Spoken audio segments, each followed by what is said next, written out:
প্রত্যাশার জায়গা ছিল আসলে বিয়ে করে সংসার করা, ঠিক আছে। প্রেম আসলে কোনো বিষয় না, প্রেম আপেক্ষিক একটা বিষয়। প্রেম বলতে কিছুই নেই। প্রেম মানে পচা জিনিস, নষ্টামি। প্রেম মানে নষ্টামি। আজকে যারা কলেজে এভাবে ঘুরতেছে তারা নষ্টামি করার জন্য এসেছে, ঠিক আছে, এটাই। আর এই যে নষ্টামি বললেন, তারপরে ছেলে মেয়েরা প্রেম করছে, এটা কি নৈতিক অবক্ষয় বলছেন? এটা আসলে মনের ব্যাপার, তাদের মনের ব্যাপার, তাদের ইন্টারেস্ট, রুচি, তাদের রুচিতে যেটা যায়।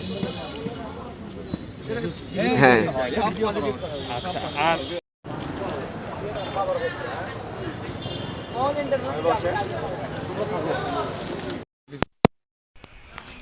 এয়ারসেন্সের জন্য অ্যাপ্লাই করছিলাম 14 দিন আগে। সেই কোটা আসলো আজকে নিয়ে আসলাম। অভিনন্দন। এগুলোই ফেসবুক পেজের জন্য ভিডিও না আচ্ছা ওইটা না